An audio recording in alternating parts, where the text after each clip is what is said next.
बंधुओं माताओं, जो निर्गुण है, जो निराकार है, जो अव्यक्त है, जो विराट है, जो सबके उर में रहता है, आज वो भगवान भक्तों के प्रेम के कारण इस पृथ्वी के भार को हरण करने के लिए, दुष्टों के विनाश के लिए, संतों और सज्जनों की रक्षा के लिए, धरती गाय की रक्षा के लिए वो भगवान सगुण साकार होकर देवकी माँ के गर्भ से प्रकट होकर यशोदा माँ की गोद में पहुंच गया। बोल यशोदानंद वर्धन भगवान की जय। ऐसी भारत की परंपरा है। इस देश में दो प्रकार की माताओं की कल्पना की जा सकती है, दुनिया में कहीं संभव नहीं। तो एक जन्म देने वाली मां, तो एक पालन करने वाली मां। ये सौभाग्यशाली लोगों के लिए ऐसा अवसर हो जाता है। जन्म किसी ने दिया, पालन किसी ने किया। आज पालन करने वाले यशोदा, यद्यपि बहुत मार्मिक कथा आगे के क्रम में आ जाएगी, इस पालन करने वाली को भी अपार कष्ट भोगना पड़ा और उस जन्म देने वाली मां को भी अपार कष्ट भोगना। मुझे इतिहास का वह घटनाक्रम भी स्मरण में आ रहा है कि जब एक धाय मां, दासी मां भी मेवाड़ की रक्षा करने के लिए सर्वस्व बलिदान कर दी। यदि आप भारत के गौरवशाली इतिहास व परंपरा से परिचित हों तो उस मां का नाम है पन्ना धाय। मेवाड़ को उसका योग्य उत्तराधिकारी प्राप्त हो सके, वास्तविक उत्तराधिकारी प्राप्त हो सके। राणा उदय मेवाड़ के वास्तविक उत्तराधिकारी हैं, वही गद्दी पर बैठ सके। उनके पिता का चचेरा भाई बनवीर ही दुश्मन बनकर, काल बनकर उनको मारने के लिए प्रयत्न कर रहा था। और बंधु माताओं, ऐसी कथा है मार्मिक कि राणा उदय को तो टोकरी में रखकर भेज दिया गया, जैसा कल भगवान कृष्ण को सुरक्षित भेज दिया गया कंस के भय से मथुरा से गोकुल, ऐसे ही राणा उदय को तो भेज दिया गया। लेकिन बनवीर की नंगी तलवार राणा उदय को खोजते हुए राणा उदय के महल में आ गई। और बंधु माताओं, ये त्याग इतिहास में अमर हो गया। पन्ना धाय जो राणा उदय की सेवा करते थे, उसने उदय की रक्षा के लिए अपने छोटे से बेटे चंदन को राणा उदय की शैया पर सुला दिया। बनवीर ने आके पूछा, कहाँ है राणा उदय? न चाहते हुए उसने संकेत कर दिया शैया की ओर, और नंगी तलवार छोटे से चंदन को उसकी मां के सामने दो टुकड़े में काट दी। मां एक शब्द नहीं बोल सकी।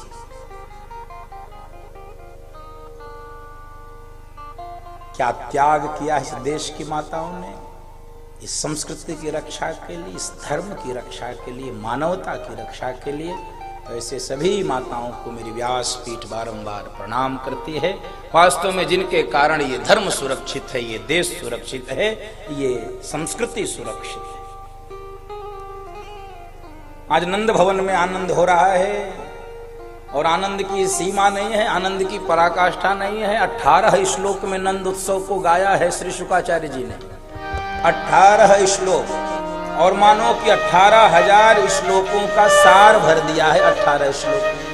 नंदस्त्वात्मज उत्पन्ने जाता लादो महामना। नंदस्त्वात्मज उत्पन्ने जाता लादो महामना। आहूय विप्रान वेद ज्ञान स्नातः शुचिरः लंकितः। आहूय विप्रान वेद ज्ञान स्नातः शुचिरः लंकितः। वाचयित्वा स्वस्तयनं जात कर्मात्मजस्य वै कारयामास विधिवत। पितृदेवार्चनं तथा धेनूनां नियुते प्रादा विप्रेभ्यः समलं कृते। स्वप्न रत्नौघ शात कौम्भाम्बराजिता। नंदस्त्वात्मज उत्पन्न, आनंद ही आह्लाद ही बालक बनकर आ गया है। बोलो सच्चिदानंद भगवान की जय। भगवान का स्वरूप है, सदघन चिदघन आनंद घन स्वरूप परमात्मा। भगवान शंकर ने जब भगवान राम को देखा तो यही स्वरूप प्रणाम किया। बड़े बड़े लोग विस्मित हो जाते हैं। जय सच्चिदानंद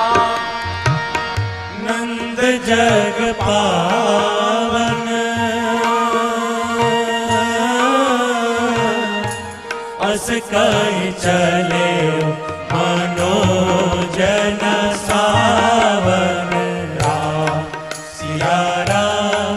सिया राम जय जय राम। राम सिया राम जय जय राम। सिया राम जय जय राम। राम सिया राम जय जय राम।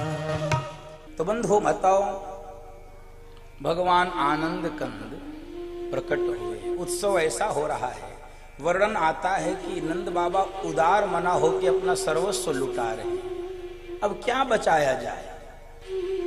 आज सारे संसार की झोली भरने वाला, सारी दुनिया को देने वाला भगवान आज बालक बनकर मेरे घर में आ गया है। उदार मना हो के सर्वस्व लुटा रहे हैं, इतना लुटा रहे हैं, इतना लुटा रहे हैं कि अन्न के 7 विशाल पहाड़ बनवाया है। अन्न की, अन्नदान ये भारत की अपनी एक विशिष्ट पहचान है। कोई देश में भूखा न रहे। स्वामी विवेकानंद जी ने इसीलिए कहा था कि हम उस ईश्वर के सेवक हैं, हम उस ईश्वर की सेवा करते हैं जिसे अज्ञानी लोग मनुष्य कहते हैं, जिसे अज्ञानी लोग मनुष्य कहते हैं। अच्छा, रवि कटारिया जी भी आए, संगठन मंत्री विश्व हिंदू परिषद के, बहुत स्वागत है। तो बंधु माताओं, जिसे मनुष्य अज्ञानी लोग कहते हैं उसको समझदार लोग देवता ही समझते हैं। और 2 लाख गायों का दान किया है। 2 लाख। 2 प्रकार के दान का वर्णन भागवत जी में आता है बंधु माता। एक दान अभी सुने, एक दान आप बाद में सुनेंगे। 2 लाख गाय दी गई दान में। और ऐसा उत्सव चल रहा है कि कुछ बच्चे, कुछ गोप ग्वाल चांदी की प्लेट, चांदी की कटोरी लेके भागे। लोगों ने कहा, अरे भैया च्योरे कहाँ मिल रहे हो चांदी की? अरे 2 नंबर गेट पे दौड़ पड़े लोग। 2 नंबर गेट पे चांदी के पात्र मिल रहे हैं। तभी किसी को सोने के सिक्के मिल गए। अरे भैया कहा 1 नंबर गेट पे सोने के सिक्के। 90 वर्ष की उम्र में नंद बाबा को ऐसा सजाया गया है बंधु माताओं, ऐसा सजाया गया है। गोप ग्वाल के 90 साल में डोकरा भयो, ऐसे सादा सादा उत्सव होगा? बढ़िया छाप तिलक लगा के, सुंदर बगलबंदी पहना के नंद बाबा को ऐसा ठुमका लगवा रहे हैं ये गोप ग्वाल। और बंधु माताओं, ऐसा दर्शन करने को आता है कि गोप ग्वाल इनको दूध दही घी से ही स्नान करवा दिए। पूरे शरीर पे दूध दही घी माखन उड़े। नंद बाबा ठुमका लगाते हुए लाल जी का दर्शन करने के लिए पहुंचे हैं। यशोदा मैया भगवान बाल कृष्ण को झूले में झूला झूलाती है। आइए 2-4 मिनट हम सब भी अपने हृदय रूपी झूले में भगवान को झूला लें। कन्हैया झूले पलना, एक धीरे झोटा दीजो। कन्हैया झूले पलना, निक धीरे झोटा दीजो। निक धीरे झोटा दीजो, निक होले होले झोटा दीजो। निक धीरे झोटा दीजो, निक होले होले झोटा दीजो। कन्हैया झूले पलना, निक धीरे झोटा दीजो। कन्हैया झूले पलना, निक धीरे झोटा दीजो।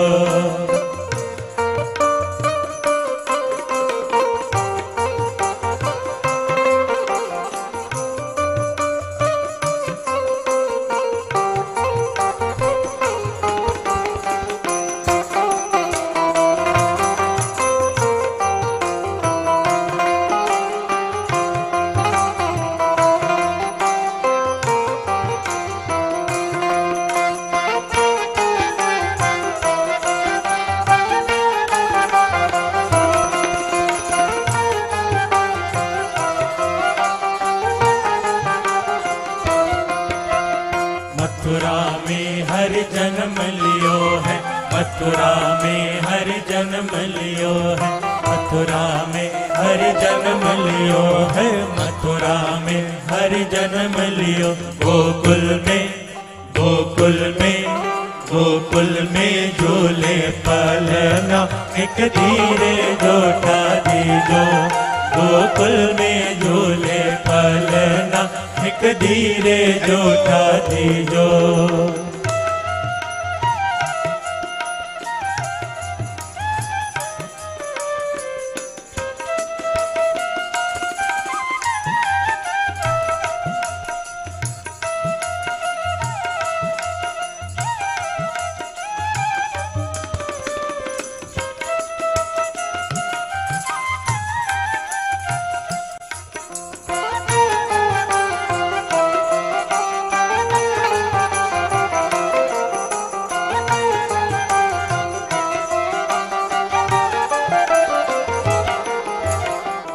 वसुदेव चले गोकुल को, लय वसुदेव चले गोकुल को, लय वसुदेव चले गोकुल को, लय वसुदेव चले गोकुल। यज्ञ चरण यज्ञ चरण यज्ञ चरण पथारे यमुना, एक धीरे जोटा दीजो। यज्ञ चरण पखारे यमुना, एक धीरे जोटा दीजो। निक धीरे जोटा दीजो, निक ओले ओले जोटा दीजो। निक धीरे जोटा दीजो, निक ओले ओले जोटा दीजो। कन्हैया झूले पलना, निक धीरे जोटा दीजो। कन्हैया झूले पलना, निक धीरे जोटा दीजो। कन्हैया झूले पलना, धीरे जोटा दीजो। कन्हैया झूले पलना, एक धीरे जोटा दीजो। एक धीरे जोटा दीजो, एक धीरे जोटा दीजो। बाल कृष्ण भगवान की जय। बंधुओं माताओं, माता लक्ष्मी मानो स्वयं प्रकट होकर नंद जी के आंगन में नृत्य कर रही हैं। अपने प्रियतम के स्वागत में स्वयं लक्ष्मी प्रकट हो गई है, नृत्य कर रही है। और बंधुओं माताओं, भारत की आचार्य परंपरा ने, शास्त्र परंपरा ने उत्सवों को मनाने के लिए ऐसे सुंदर सिद्धांत व व्यवहार गढ़े हैं। ओह, इसमें उत्सव केवल एक व्यक्ति नहीं मनाता है। उत्सव मनाने की यह परंपरा है कि सब सम्मिलित हो जाए, उसमें सब सम्मिलित हो जाए। दीन दुखियों की दरिद्रता मिट जाए, भूखों का पेट भर जाए, प्रकृति पर्यावरण भी पुष्पित पल्लवित हो जाए। इसलिए अभी परंपराएं शुरू हो रही हैं, मुझे बहुत अच्छा लगता है। मैं उसको भी व्यासपीठ से निवेदन करूंगा। आपका जन्मदिन हो, आपका विवाह वर्षगांठ हो, आपके माता पिता की पुण्यतिथि हो, ये सब भी उत्सव में माने जाते हैं। पितृ उत्सव है ये, माता पिता की पुण्यतिथि, इसे पितृ उत्सव कहते हैं। आपकी जन्म उत्सव हो, आपके घर में किस जरूर जरूर से एक वृक्ष, एक पौधा लगाया जाए। तो केवल फोटो खिंचाने के लिए न लगाया जाए, तो उसका पालन पोषण किया जाए। जब तक वह एक निश्चित आयु को न प्राप्त कर ले, जिसके बाद वह स्वयं अपनी रक्षा कर सकता है, उस समय तक हम उसका लालन पालन करें। धीरे धीरे इसका प्रचार कर सकते। और निवेदन करूं तो फिर उत्सव में उपहार क्या दिया जाए? बाकी उपहार आप जो देते हो वो दीजिए, उससे मेरा कोई विरोध नहीं है, मेरा कोई उसमें विरोध नहीं। क्यों ना उन्हीं सामग्रियों में एक दो धार्मिक पुस्तकों को सुंदर पैक करके दे दिया। क्यों ना गीता प्रेस की कोई पुस्तक, कोई रामायण, गीता, भागवत, अन्य पुराण है, 18 पुराण है, या अन्य भी सत्संग की पुस्तकें हैं स्वामी राम सुखदास जी महाराज की। क्यों ना गायत्री शक्तिपीठ से लाके सुंदर सुंदर पुस्तकें, क्यों ना आर्ट ऑफ लिविंग से लाके, क्यों ना सदगुरु के हाथ से लाके, जहां से भी आपको अच्छा लगे, जहां से भी आपको ज्ञान विज्ञान प्राप्त, एक दो पुस्तकें दिया जाए। इस तरह हम सब उत्सव मनाना प्रारंभ करें। ठीक है, उन लोगों को भी निमंत्रण दिया जाए, उन लोगों को भी खिलाया जाए जो सक्षम समर्थ हैं, मेरा कोई विरोध नहीं। क्यों ना वहां भी पहुंच जाया जाए जो उत्सव मनाने में असमर्थ है, जो नहीं मना सकते, नहीं उनके पास इतना है कि वो उत्सव ठीक से, क्यों ना उन दरिद्र नारायणों के पास भी पहुंचा जाए उत्सव मनाने के लिए। ये एक व्यवस्था है जिसका मैं आपसे अनुरोध कर रहा हूं। और ऐसा आनंद हुआ है कि भीड़ लगी है नंद भवन में बधाई देने के लिए। नंद भवन में आनंद ही आनंद हो रहा है और आनंद का समय कब बीत जाता है पता नहीं चलता है। आनंद का समय कब बीत जाता है पता ही नहीं चलता है। दुख का समय यद्यपि नहीं बीतता है जल्दी से, दुख का समय बीतने में बहुत समय लगता है। निमिष निमिष करुणा निधि जाहि कल्प सम बीति। भगवान का एक एक क्षण, एक एक निमिष, एक एक कल्प के समान बीत रहा। हनुमान जी ने मां जानकी को इस अवस्था में देखा तो गोस्वामी जी कहते हैं सो क्षण कपि ही कल्प सम बीति। एक एक क्षण एक एक कल्प के समान व्यतीत होता है बंधुओं। लेकिन आनंद का समय कब बीत जाता है पता नहीं चलता। और आनंद कंद ही यहां पर बालक बनकर आए हैं तो कैसा बीत रहा हो। सामान्य बालक के पैदा होने पर नहीं पता चलता है, तो जब भगवान ही बालक बनकर आए हैं, बोले आनंद कंद भगवान की जय। भगवान आनंद कंद वो बालक बनकर आए हैं तो समय कैसा बीता होगा। और समय बीता तो एक संकट आ गया।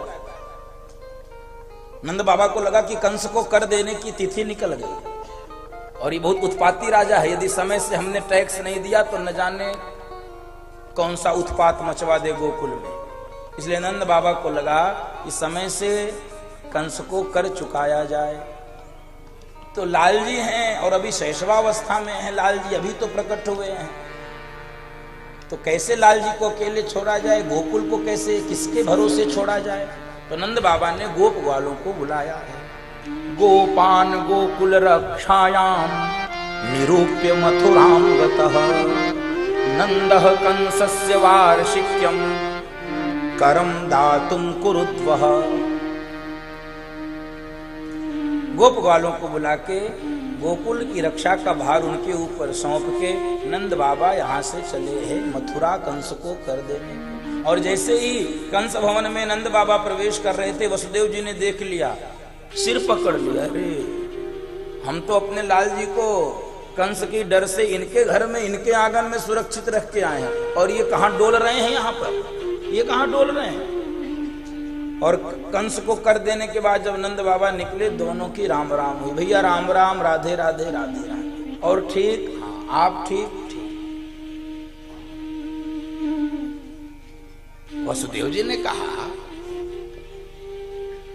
बुढ़ापे में बालक हुआ और तुमने भनक भी पड़ने नहीं दी। नंद बाबा कैसी दोस्ती निभा रहे, बधाई हो बधाई हो। नंद बाबा का सिर नीचे। भैया बताना तो चाहता था, हमको बालक हुआ इसकी प्रसन्नता तो अपार थी, लेकिन हमने जब से सुना कि आपके 6 बालक हुए, कंस ने सबको मार दिया, या दुख के मारे हमने कोई प्रसन्नता व्यक्त नहीं। बंधु माताओं, मैत्री का दर्शन कीजिए। मित्रता किसे कहते हैं, मित्रता कहते किसे। वसुदेव जी के यहां अपार कष्ट है, दर्शन कीजिए। 6 बच्चे जिसके मार दिए गए हों, वसुदेव जी के यहां अपार कष्ट है, लेकिन वो नंद बाबा के सुख में सम्मिलित हो रहे हैं। नंद बाबा को बधाई दे रहे हैं, बधाई हो लाल जी की। और उधर नंद बाबा के यहां अपार प्रसन्नता है। 90 साल के यहां बालक हुआ है, लेकिन नंद बाबा अपनी प्रसन्नता नहीं व्यक्त कर रहे हैं, वसुदेव जी के दुख में सम्मिलित है। मित्रता इसे कहते हैं कि मित्र के दुख में सम्मिलित हुआ जाए। अपना पहाड़ जैसा दुख भी हमको मिट्टी के ढेले के समान दिखे और सामने वाले मित्र के मिट्टी के ढेले के समान दुख भी पहाड़ जैसा। और भगवान राम प्रमाणित कर रहे हैं मित्रता की। जेन मित्र दुख ओहि दुखारी, जेन मित्र दुख ओहि दुखारी, तिनहि बिलोकत पात पातक भारी तिनहि बिलोकत पातक भारी निज दुख गिरि सम रजकार जाना निज दुख गिरि सम रजकार जाना मित्र का दुख रज मेरु समाना मित्र का दुख रज मेरु समाना जेना मित्र दुख जेना मित्र दुख जेना मित्र दुख होहि दुखारी। जो मित्र के दुख में सम्मिलित नहीं होता है, उसके निवारण के लिए प्रयत्न नहीं करता है, मित्र के दुख को अपना दुख नहीं मानता है, ऐसे लोगों को देखने से पाप लगता। भगवान राम कह रहे हैं इस बात को गोस्वामी जी के नाम।